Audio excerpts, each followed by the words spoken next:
পঞ্চাশোর্ধ্বে বনং ব্রজেত শাস্ত্রে বলেছেন যে সংসার করেছি বলে যে সংসারে একবারে শেষ মুহূর্ত পর্যন্ত থাকতে হবে তা নয়। 50 বৎসরের পর শাস্ত্রে বলেছেন বানপ্রস্থ গ্রহণ করতে। প্রথম ব্রহ্মচর্য ব্রত গ্রহণ করবে গুরুগৃহে, তারপরে যখন নিজেকে নিজে কন্ট্রোল করতে পারবে না তখন গুরুর আদেশ নিয়ে গারস্থ ধর্মে প্রবেশ করবে। তারপরে গারস্থ ধর্মেতে যখন পিণ্ডদাতা এসে গেলেন,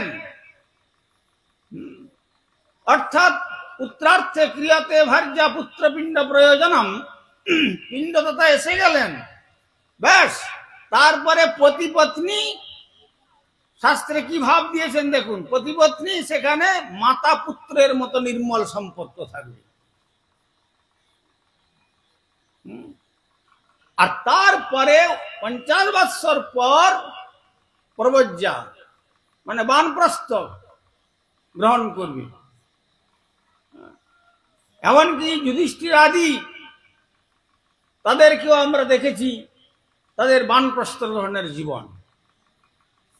আমাদের পূর্ব রাজাগণ যারা, তারা পুত্রদের রাজ্যভার দিয়ে বানপ্রস্থ গ্রহণ করেছেন।